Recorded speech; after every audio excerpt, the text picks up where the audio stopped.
hər tərəfdən Həzrətə ox, neyzə ilə yaralayırlar. Həzrət fəryad edərək buyurur ki, məndən sənə salam olsun. Esselamu aleyk ya Əba Abdullah.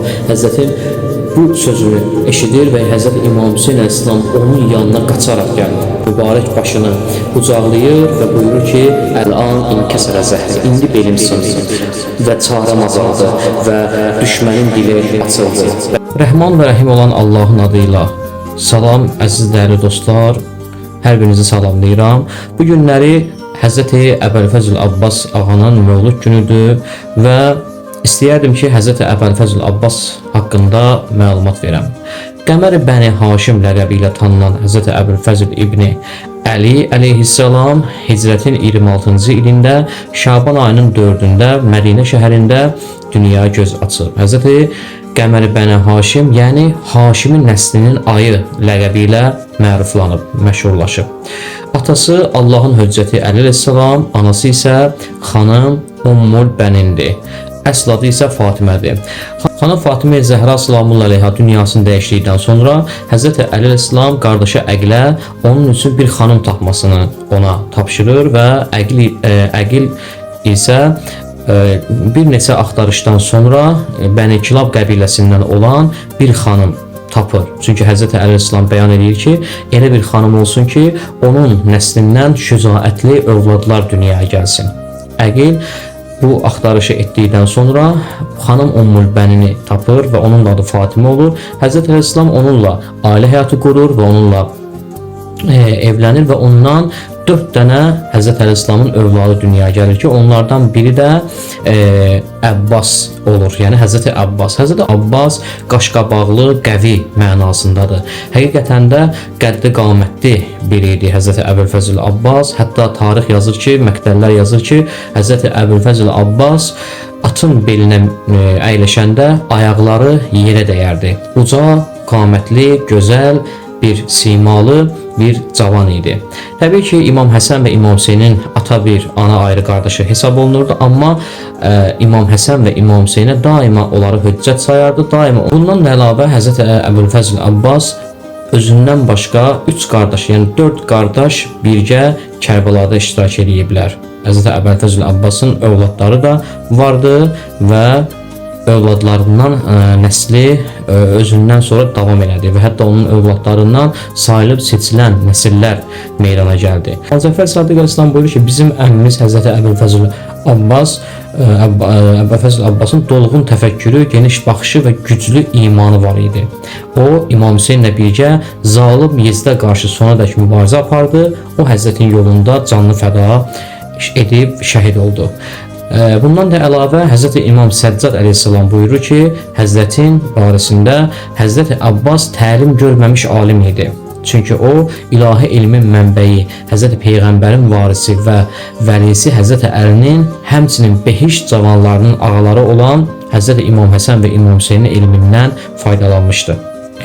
Bəli, əziz dostlar, o Həzrətin şücaəti və qəhrəmanlığı barəsində tarixdə müxtəlif rəvayətlər vardı və belə deyək, nəqillər vardı. Onlardan bir də Xarəzmi belə nəql edir ki, tarixçi Xarəzm belə nəql edir ki, Siffin müharibəsində Həzrəti Əbülfəzl Abbas misilsiz şücaət göstərdi və hətta Muaviyyə suyu Həzrəti Əlinin üzünə bağlayarkən Həzrəti Əbülfəzl Abbas meydana çıxaraq qarşı tərəfdən döyüşçü istədi. Bu zaman Muaviyyə Əbu Şasanı çağırıb dedi ki, sən cəngavərsən, sən onunla müharibəyə get. Əbu Şasan özündən qabaq oğlanlarını göndərir və özü getmir və 7 oğlu olur. 7 oğlunu da qətl eləyir, cəhənnəmə vasitə eləyir və bundan sonra Əbu Şasa özü döyüşə daxil olur və Əbu Şasanı da qətl eləyir və bundan sonra Muaviyyənin ordu tərəfdən Əbülfəzl Abbas ağa ilə döyüşə heç kim ürək eləyib çıxa bilmir.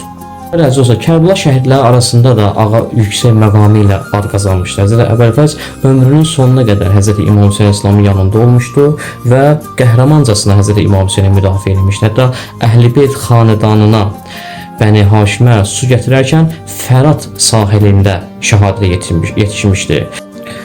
Tavsiyə gecəsində Həzrəti Əbülfəzl Abbasa amannamə gətirdilər və Şimir amannamə gətirdi. Çünki Həzrət Əbülfəzl Abbasın anası Şimrlə eyni tayfadan idilər.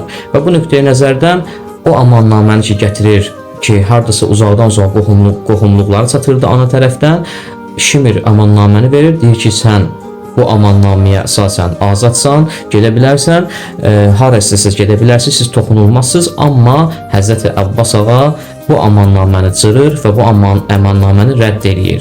O sədaqətin, İmam Hüseynə olan məhəbbətini, sədaqətini öz əməlində nümayiş edir. Ona görə də Allah Taala onun kəsilmiş qollarının əvəzinə əmisi Cəfər Təyyar kimi 2 qanad vermiş və mələklər kimi cənnətdə uçacaq.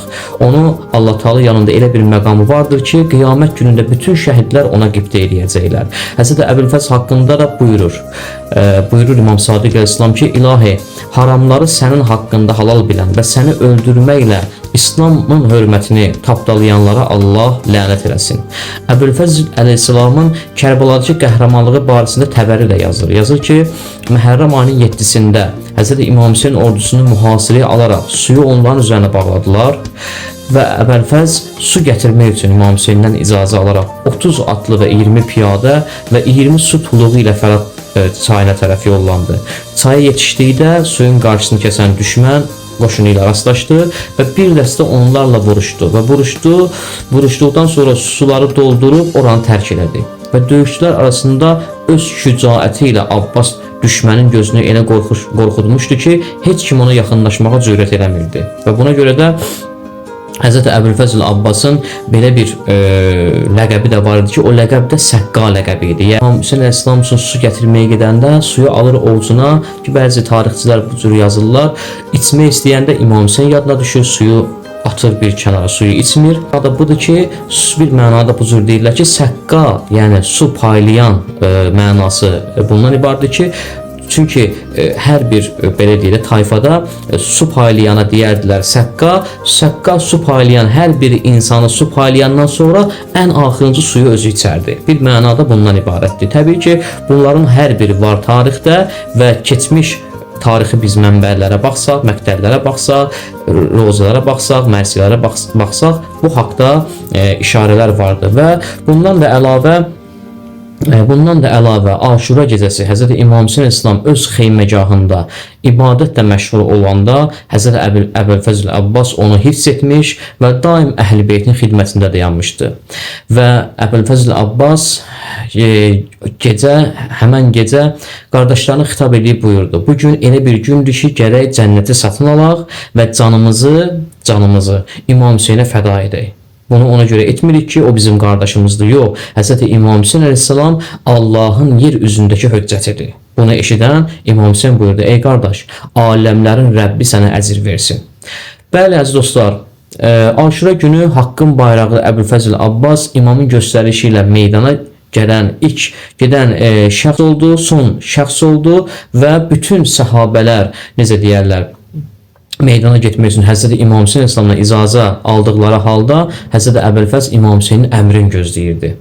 Və sonda İmam Hüseyndən icazə almaq üçün, icazə alır su gətirmək üçün Həzrət Əbülfəz ilk növbədə düşmən qoşununu Haqqa tərəf səsləyir və bundan sonra belə deyək də Həzrət Əbülfəzin əl çəkmirlər, onlar öz zülmlərinə davam edirlər və tuluğu ağa doldurub qaydanda onun sağ əlini vururlar. Bir müddətdən sonra sol əlini kəsirlər. Ancaq Kərbəla ələmdarı bayrağı yerə düşməsinə imkan vermir və onu sinəsinə sıxıb saxlayır. Hər tərəfdən Həzrətə ox, nizə ilə yaralayırlar. Həzrət fəryad edərək buyurur ki, məndən sənə salam olsun. Əssəlamu aleyk ya Əba Abdillah. Həzrətin bu sözünü eşidir və Həzrət İmam Hüseyn Əleyhisselam onun yanına qaçaraq gəlir və mübarək başını qucaqlayır və buyurur ki, Əl-an inkəsərə zəhrə, indi belim sındı və çarəm azaldı və düşmənin dili açıldı. Bəli, Həzrət Əbülfəz Kərbəlada İmam Hüseyn hərəminin yaxınlığında dəfn olunub, o Həzrəti vasitə bilib. Sidq ilə Allah Taala istənilən hacətlər tezliklə qəbul olar. Niyə? Çünki Əbülfəzl Abbas ağanın bir ləqəbi də Babül Həvaicdir. İnşallah mövludunuz mübarək olsun. Allah Taala sizləri, bizləri Əhl-i Beyt yolunda, Quran yolunda sabit qədəm etsin. Vəssalamu aleykum və rəhmətullahi və bərəkatuhu.